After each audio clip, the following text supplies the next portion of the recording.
8 to 30, Paul said, itong basahon, and we know that all things work for the good of those who love Him, who have been called according to His purpose. Say mo, stop matadiha, diba?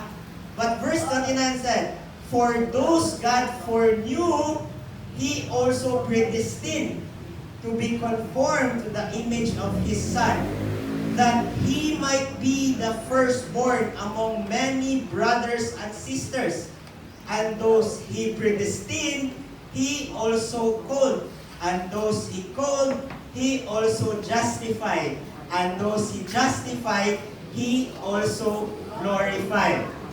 Okay? So that's somewhat the bigger picture of Romans 8:28. Meaning, for all things to work together for good, you need to love God, and you need to be called according to His purpose. Okay? Now, iya ko na yung humay-humayon. As patuloy ako natulog. Paano kung wala yung mga theology ba? It's highly debatable. So I try to stick on the word. Okay? So, God doesn't do anything by chance. Okay? His plan is intentional, purposeful, and eternal. Okay? Crafted long before you were born. So, pasabot ana is, if you were called according to the purpose of God, if God foreknew you, predestined you, called you, justify you, He will surely glorify you. Okay? That's why we are living a victorious life, because the Bible in Romans 8:30 said that He also glorified. Meaning, it's past tense. Meaning, sure. Okay? Sure na siya. Pasabot, those God foreknew, and iyang gi-predestined, and iyang gitawag, and iyang gi-justify, sigurado na naman, glorify. Meaning, heaven is not a question for believers, but it is an assurance. Okay? Now, if you have your Bibles, atong ablihan, let's look at another text. You see, I think it's in Ephesians 1. Tumbasahon daw sa Ephesians 1. There's a passage in Ephesians that says, here, Ephesians 1:4. Taas niya atong basahon. It says, for He chose us in Him before the creation of the world to be holy and blameless in His sight. In love, He predestined us for adoption to sonship through Jesus Christ, in accordance with His pleasure and will. So somewhat very similar to what we read in Romans. Verse 6, to the praise of His glorious grace, which He has freely given us in the one He loves. This is Jesus Christ. Skip rata, verse 11. It says, in Him we were all chosen. Okay? Having been predestined according to the plan of Him who works out everything in conformity with the purpose of His will. Mura nag-summarize ang Romans 8:28 in other words. Verse 12, in order that we who were the first to put our hope in Christ might be for the praise of His glory. Verse 13, and you also were included in Christ when you heard the message of truth, the gospel of salvation. When you believe, you were marked in Him with a seal. And what is the seal? The promised Holy Spirit. And what is your assurance of heaven? It's the Holy Spirit. Remember in verse 14 it says, who is guaranteeing our inheritance until the redemption of those who are God's possession to praise of His glory. Wow, what a power. Ibasa na ni Dale before. Kasi pasabot anak. Meaning, it's the Holy Spirit is our guarantor. Okay? So, in Ephesians, it says that we were chosen in Him, that we were predestined to be the subject of His love. And ito, i-add pa that it is the Holy Spirit ang garantiyon sa atong kinabuhi, sa atong kaluwasan. Okay? Now, God doesn't do anything by chance. Okay? His plan is intentional, purposeful, and eternal, crafted long before you were born. Okay? So, Romans 8:28-30 assures us that God's sovereign plan is at work in every moment of our lives. Okay? Shaping us according to His purpose and guaranteeing His promise of good, transformation, and ultimate glory. Okay? So, that is the context of Romans 8:28-30. It is not, usahay mo good, we quote it, when we have a problem, okay ra, kay all things work together for good, we quote it for our own happiness. Happiness, not joyfulness. God called you and justified you, rest assured that He will glorify you in the future. So, marabag niya na si Paul na, hey, if you might be facing problems right now, rest assured that it will not affect the end story of the plan of God, which is to glorify you.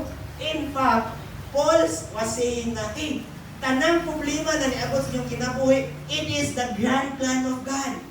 Okay? Amen. So, that's why yan gingnan ang mga tao sa Rome na ayaw mong kabalaka because being glorified. What do you mean by glorified?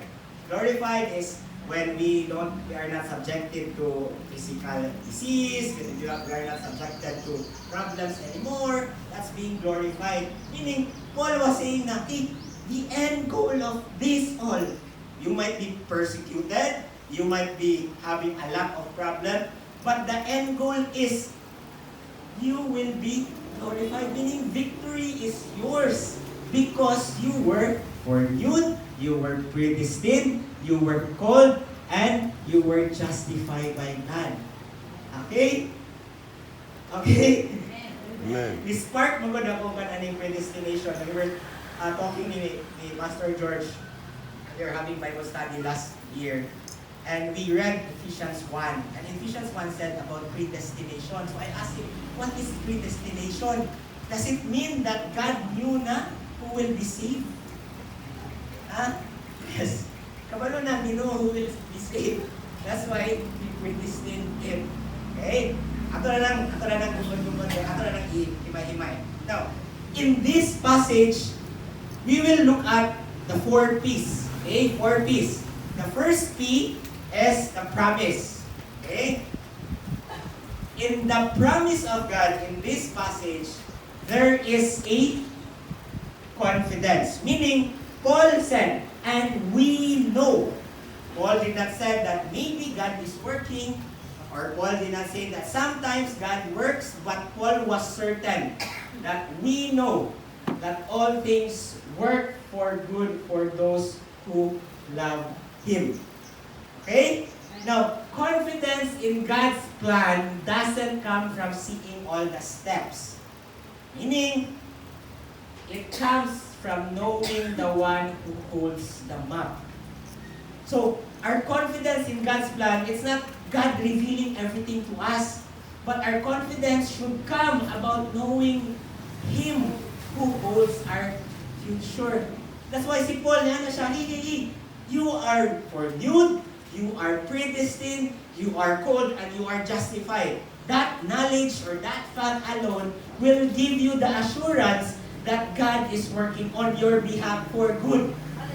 Okay? All we need to do now is we don't need to see the whole plan, but we just need to believe on the master plan of God, the one who makes the master plan, which is God Himself. Okay? Next, in that promise, there is completeness. Meaning, and we know that in all things, God works for good for those who love Him, who have been called according to His purpose. Meaning, kung sa may pasabot sa all, absolutely tanan. gani, sweet things work for good. Okay, sa plano sa Ginoo, our home, our family, our health, our wealth, our salvation, and etc. It works for good. Sorrowful things work for good, meaning you might be heartbroken, you may experience grief, you may experience loss. This will work for good for those who are called according to His purpose. But if not, wala. Dili man ito mo maklaim. Okay? Satanic things work for good. Remember, si Paul, di mo sa si Paul, na siya na, a messenger of Satan, tormented niya gani, na siya torment, ng sakit sa flesh, wala po niya gidisclose kung sa. Meaning, attacks, temptations, God can use that for good. It's not from God, but He can use that for good to be your testimony. Sinful things, meaning your failures before can be used by God for your own good as your testimony. Okay? So, muna nag-iingon sa Romans, in all, so tanang butang, God can use that for good, basta you are called according to His purpose. But if not, wala. Para man to sa mga ibang tawag. Kasi sa nabasis, para man sa mga ibang tawag. Okay? Now, the completeness of God's promise means that even when we see fragments, ginagmay butang sa kinabuhi, He sees fulfillment. God sees the bigger picture in your life. Makita na to ang mga ginagmay, but ang Ginoo, makita niya ang whole picture. That's why it's very important that when we claim or quote Romans 8:28, to make sure that you know the one who gives the promise. Okay? Please, don't just remember the promises of God, but take time to know and have a deep relationship to the one that gives the promise. Why? The promise is just, it's there. But what makes that promise valid is because of who gives or gave that promise. Amen? So Romans 8:28 doesn't promise that every moment will make sense. Wala man ingon ang Romans 8:28 na say mo quote, kung tayo na problema, things work together for good. No. Sometimes there are things in our life that will not be revealed to us yet. Or will be revealed to us when we are in heaven. Okay? The thing here is we don't need to know the whole thing. We just need to know the one who holds our plan. Okay? That's what Paul was driving. Doesn't promise that every moment will make sense, but that the final story will be beautiful and complete. That is what the promise is all about. It's complete. It's the big picture that after all that you will experience in life, the promise of God is it will be beautiful and it will be complete. Okay? You don't need to know. Things don't need to make sense all the time for God to do good to your life. Sometimes you just need God, you just let God to be God. Hindi natin mo question, allow Him to be God. Okay? Sometimes we always ask for answers. Lord, ano ni mong gibuhat ni Lord? Sunod-sunod naman ang problema. But instead of saying na, Lord, sunod-sunod ang problema, why not say to God na, okay Lord, I know that these are just a stepping stone and the ingredient for the whole story that you prepared for me long time ago. And I can stand, Lord, that at the end of the story, I will be victorious. That is living in victory means. Isang pasabot of living in victory, it's living your life with a victorious mindset. That you know that in the eyes of man, you might be struggling. In the eyes of man, you might be having problems. But in the eyes of God and plan of God, you are on the right track. So all we need to do is relax. Okay? Relax. Next. There is a confidence, there is completeness, but there is also a condition. Okay? What is the condition of the promise of God? And we know that in all things God works for the good of those who love Him. That's the condition. It should be for those who love Him. Okay? Now what is the meaning of this? You cannot truly love a God you don't truly know. Okay? So be sure that you know who God is. Because it's impossible to love a God who doesn't, na wala ka kanila. Amen? That's why it's important to have that intimate relationship with God, that deep relationship with God. Don't be religious. Don't be religious. Build relationship with God. Don't just do religious things, but see to it that your heart is right for God. Because it's hard to love God when you don't know Him. Kabantay mo, mostly ka na galing magkanta, mga pandayig na kanta, pandayig sa Ginoo. Ang mga bata nung dili maghilak, pero mga gulang yung maghilak. Ano ba? Dali kayo di mo isimba sa Ginoo kung ikaw nakaila sa Ginoo. Okay? Ang mga bata nun karon paghilak-hilak during praise and worship, pero katong mga kanta ganit na about them, like, okay, God loves me, reckless love of God. Dali na kayo ihilak na ito. Ano man? Kana na mga kanta, we are the subject man. But ang tawa itong mga kanta na about pagdayig ras Ginoo, tawa, mga gulang ang maghilak-hilak. Why? Because kabalo sila kinsa ang Ginoo and they experience God. That's why they are very true in their worship sa Ginoo. They experience God. And that's the thing, we cannot truly worship God if we don't know Him. Munang sa circular, maybe nakabantay mo, we don't attend ka ng mga gatherings about praise and worship. Ano man, the heart of the people is wrong. Mato nito, musimba para kanila, praise and worship, yes, that's good. That's good. But the thing is, you know God. Sayang lang when we make God as an scapegoat. When we have problems, ang gamiton ng Ginoo as an scapegoat, as something to comfort. Yes, that is right. Okay for that. That's not right. You should know God to truly worship God and to truly love Him. So that's the condition. You need to love God. And part of loving God is truly knowing Him.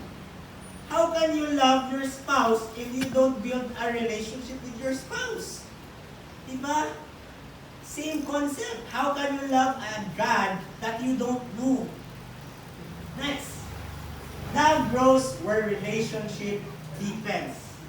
As your relationship grows deep to God, your love for Him grows. Amen? So be sure that you love God.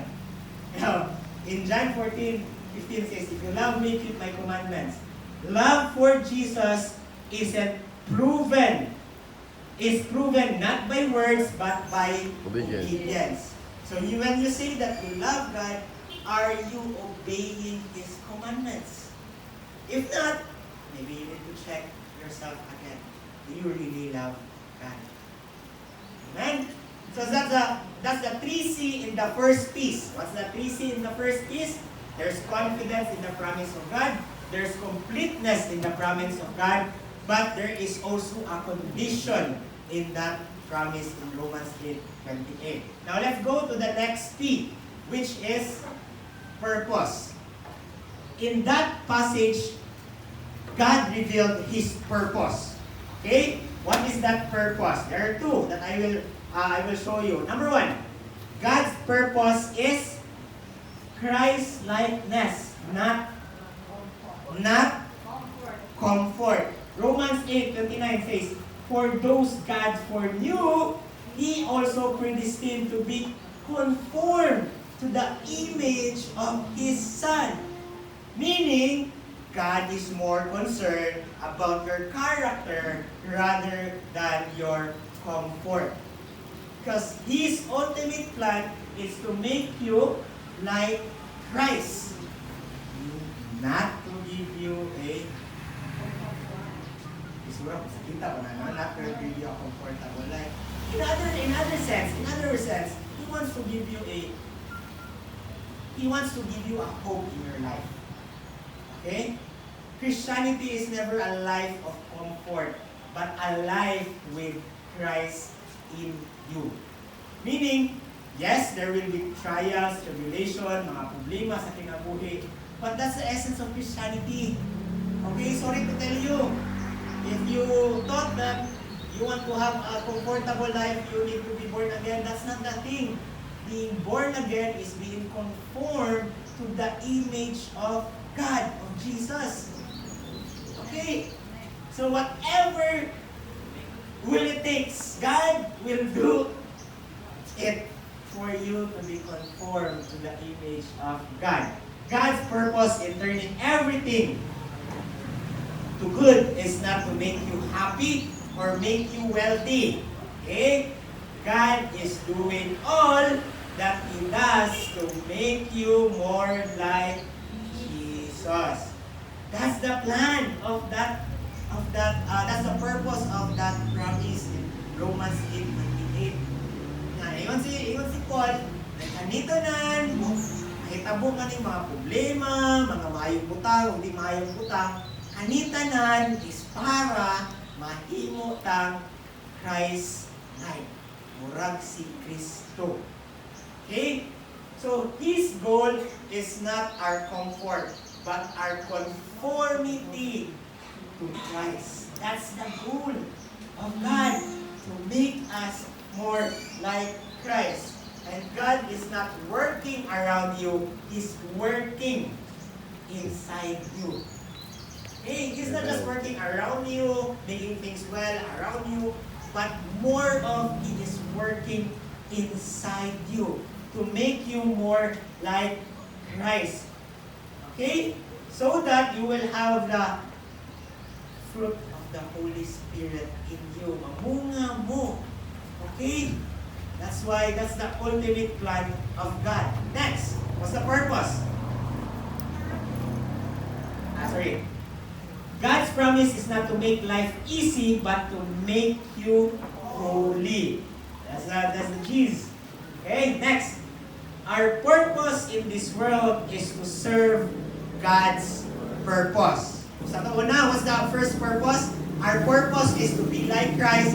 The second purpose is, our purpose sa kalibutan is to serve God's purpose. Romans 8:28 says, and we know that in all things God works for the good of those who love Him, who have been called according to His purpose. Now, I like what Rick Warren said. Ano si Rick Warren? You were created by God for God. Sa yung libro na Purpose-Driven Life. And until you understand that, life will never make sense. Lamig na siya na quote ni Rick Warren. Ingon siya, you are created by God for God. And until dili na sink in sa inyong kinabu, sa inyong una-una, life will never make sense. Okay? So that's the purpose. Purpose is to serve God's purpose. And remember that God's purpose isn't just something you add to your life. It is your life. Okay? So, ang purpose na Ginoo, dili na something na, okay Lord, muna yung purpose ako idugang dili. Ako i-mix na sa akong mga damo. No, it's not that. Okay? Our life is God's purpose. Unsay purpose na Ginoo, that itself is our life. Okay? It's not an addition, it's not a, okay? God's purpose itself is our life. It's not something that we add to our life, but it is our life itself. Okay? So what's the two purpose in that story? Number one is the purpose is to make us be more like Christ. Second is Our purpose is to serve God's purpose. Now let's go to the third P. The third P is plan. Okay? What's the plan? Dili na ma-divide ang Christian world. Okay? But I will try my best not to be too theological. Okay? So, disclaimer, ito ang yun kanina, there are different approaches, okay, that try to understand this. The Calvinist and the Arminianism, or Arminian. Now, ako nang i-explain, kaya mo siya ang duwa na nag-fight jud karon. Okay, para makasabot na mo. Arminianism, this view of salvation received its name from a man named Jacobus Arminius. People who hold to this viewpoint typically believe that man cooperates with God in his salvation. Salvation is through faith in Christ, but we choose to believe when we are ready. Okay? So meaning, naa daw, sa Arminianism, murag naa nato ba?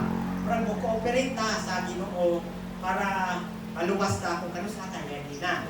Sa Calvinist naman, strict Calvinist says that God selected some people for salvation and others for hell.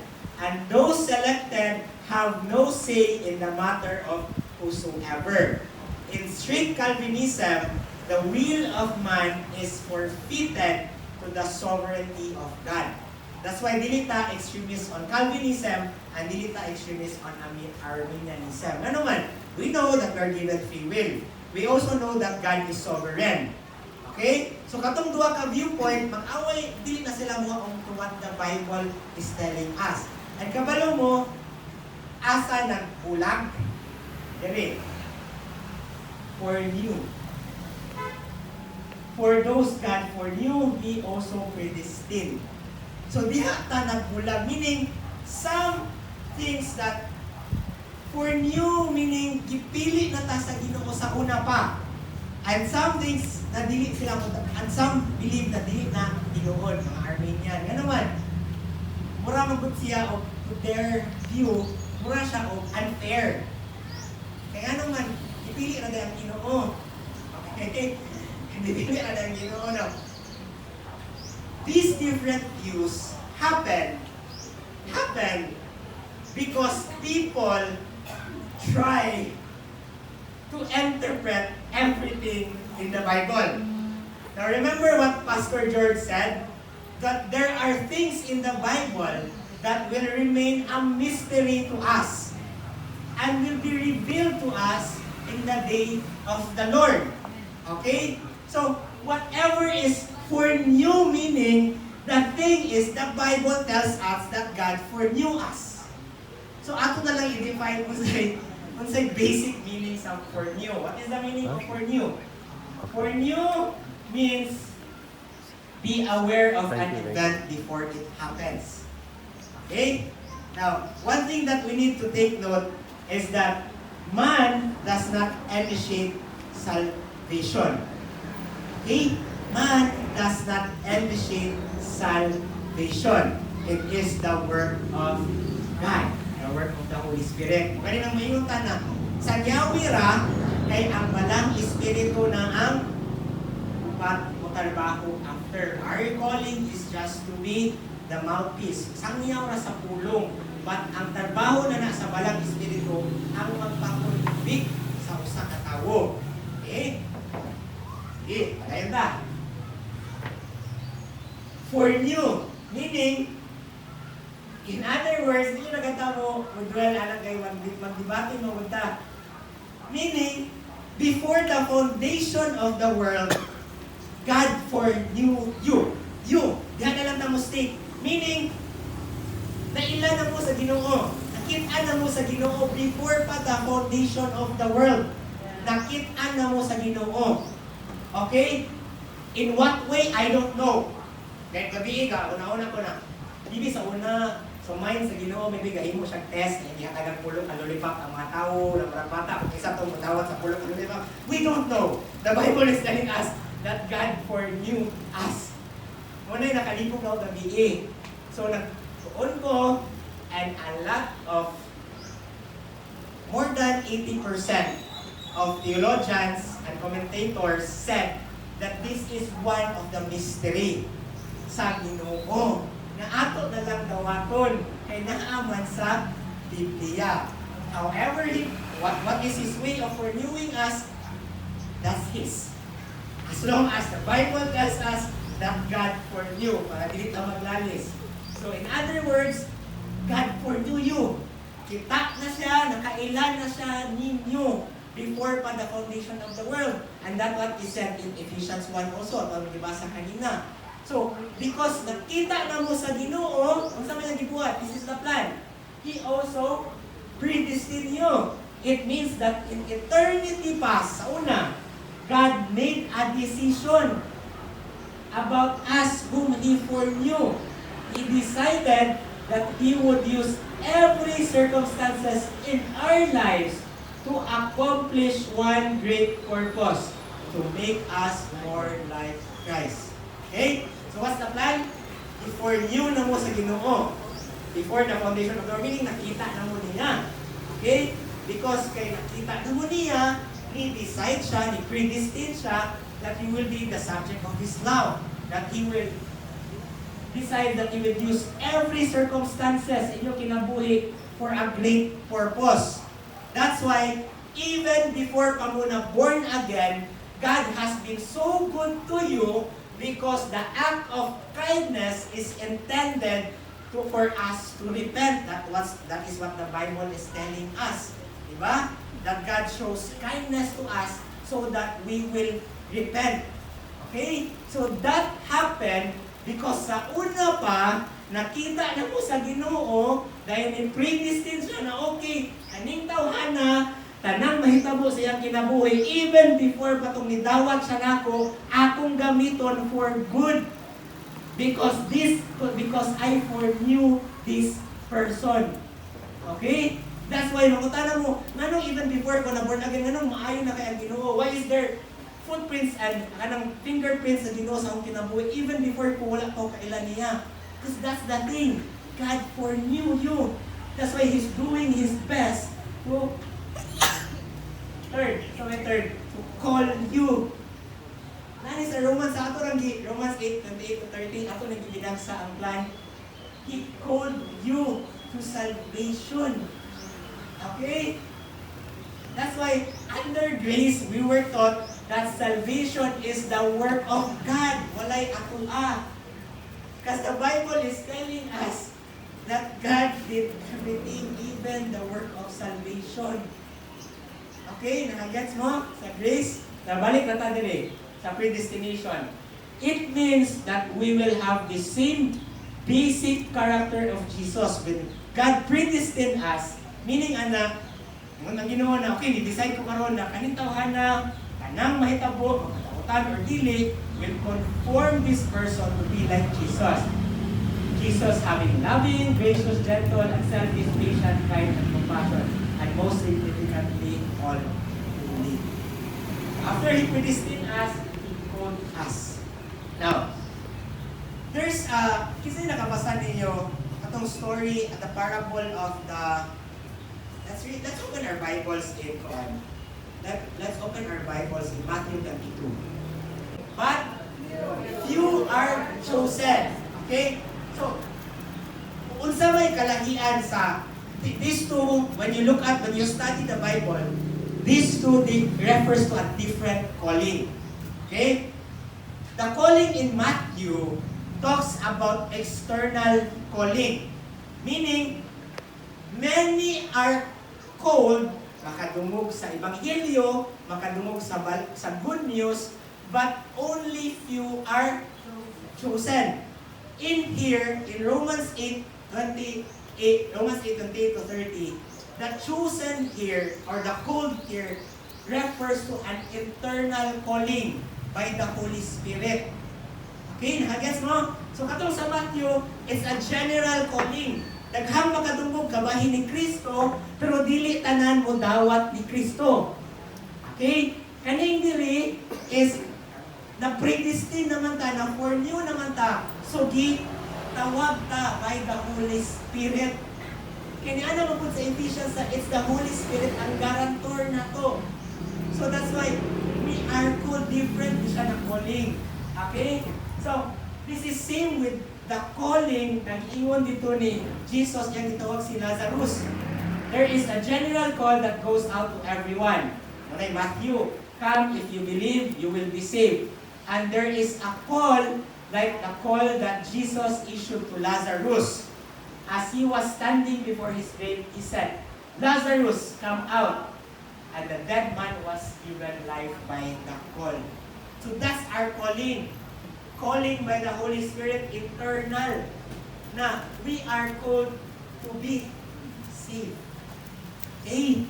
We are called to be saved. Katong sa Matthew, the calling there is daghan ang makadungog sa kabahin ni Kristo, but dili tanan dili. Okay?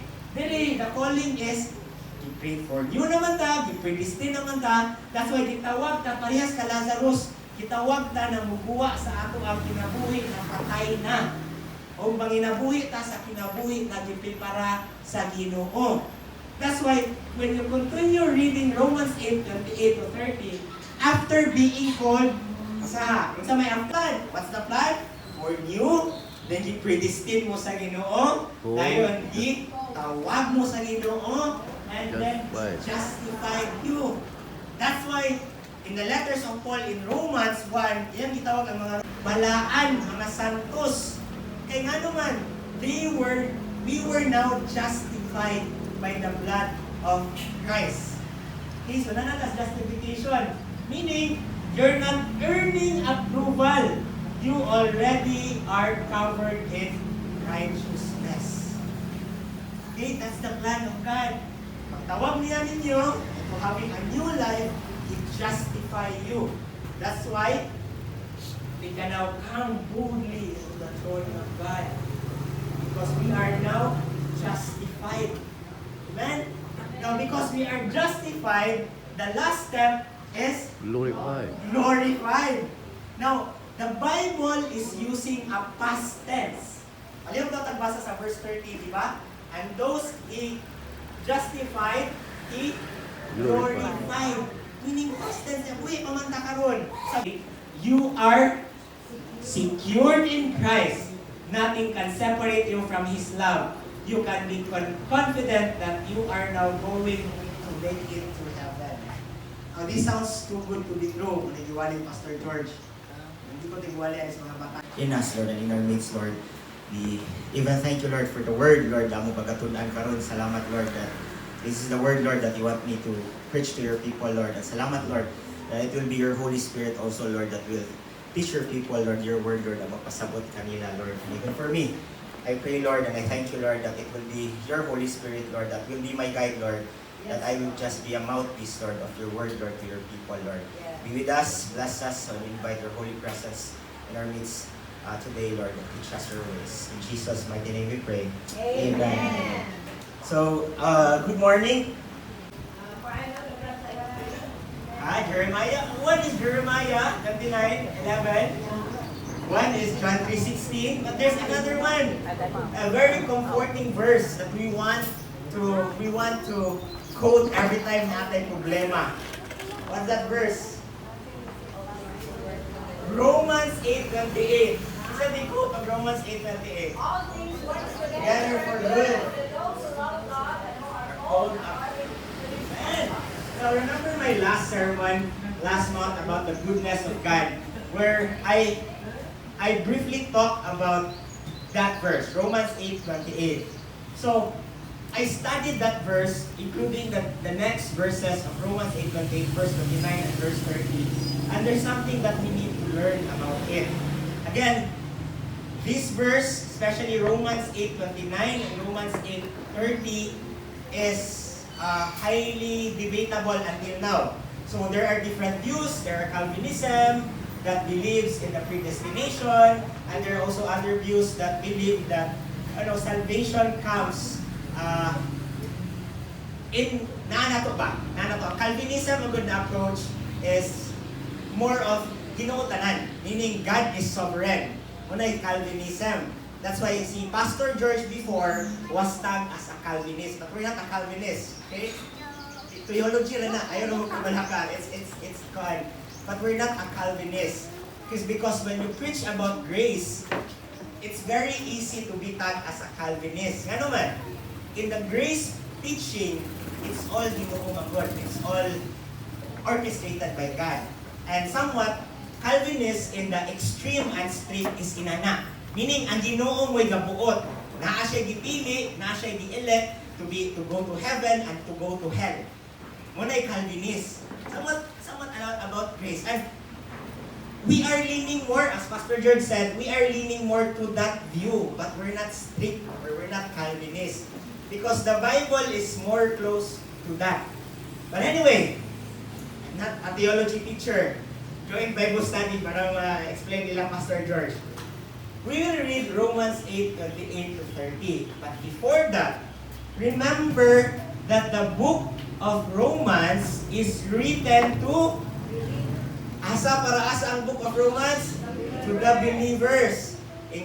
Same with Ephesians. Okay? It is intensely Christian and directed at those who have already trusted Jesus Christ as their Lord and Savior. Meaning, glorified naman daw mo. Okay? So it's already done. That's how simple. Therefore, I live in confidence that nothing can separate me from the love of God, who is, asa man ang isulat? Romans, basa mo na, 8, basa may nakabutang diya. Separate ninyo sa gugma, sa Ginoo. Sa unsa pang problema yung atupang, nothing can cancel the glory that is already secured in your life. That is the assurance. Hey, before pa mo nakaila sa Ginoo, yanan you are made subject of His love. That's why He created you. Okay, next. You are being shaped for His glory. Okay? Meaning, every moment, the good, the bad, the confusing, is shaping you to look more like Jesus. So whatever you are encountering right now, remember that you are what? You are being shaped for His glory. You are becoming more like Jesus. Okay? Last, whatever you are facing right now, ponder on this, that you are guaranteed with a victory in life. That's it. That's why we're living in a victorious life, because that's a guarantee for those God foreknew, predestined, called, justified, and glorified. Okay? You are guaranteed a victory. Bida mo. Sa iyong storya, nagkapandol-pandol man mo karon, nagkasamad-samad man mo karon, you may lose a battle, but you will win the war. Okay? There are things in your life that it seems like you're losing the small battle in your life, but God guarantees us that at the end of the story, you will be the winner of the war, not just the battle. Amen? So that's a guarantee that you are guaranteed with a victorious life. Your story doesn't end in defeat. It ends with glory. Amen? Amen. Thank you, Lord. So, na-explain na ba? Amen. Thank you, So Lord. that is, So, it's a really, the really last nice few verse. was Really nice verse to under. understand. just Okay? explain You know, which is it living in lead spirit up to victory. means one thing Under what the the Spirit victory. wants. And it's hard for us to receive this verse when we see the good in this verse as comfort. Okay? Lisod din daw aton kung ang atong panglantaw ani nga verse, ang good na gingon ni Paul diri is comfort, dato, aliwanay, walay problema, tanan nimong giampo tubagon. Kung muna ang inyong definition of good, that's not it, dili na siya. Okay? The good here is you becoming more like Christ. That is the good. The good here is you being guaranteed access to heaven. That is the good here. The good here is you having now in this earth, because you are now justified, the good here is you having direct access to the throne of God. That's the good here. Okay? That is at unsa may problema nimo, the good thing is it will give you that good access to the throne of God, assurance to heaven, and the thought that you are becoming more like Christ. Again, the worst thing that can happen to your mortal body is malata siya. Okay? If that's your definition of good, Good. isod kayo na siya dawaton. Kaya naman, good tayo ni Lord na nagkasakit lang ko, hanggang gano'n ako ni maayuha. But just imagine si Paul, torment of the flesh, wala ko niya gidisclose kung saan, but technically naay problema si Paul sa iyahang lawas. Pati unta siya, this is meant for me to be someone to lead to God. So, it's time for us to redefine what is good. The good here is us becoming more like Christ. The good here, when what the Bible is telling us what is good. Amen? Wala na ba eh? Wala na yung mas maayo right now that we are here on earth. For me, the fact that we have direct access to the throne of God, that is good enough for me. That my problems before in life, that your problems before in your life led you to the act of repentance, and then you repented and received Christ as your Lord and Savior, and because you received Christ as your Lord and Savior, you have now direct access to God. That is good. Amen. Amen. Amen. How is good? Because we are called, Lord, according to your purpose. And salamat, Lord, that you will help us, Lord, live, Lord, a life that is according to your purpose. And you will help us, Lord, live, Lord, a life, Lord, na udawat, Lord, kung unsa ang giya sa iyong Espiritu na ikanamo.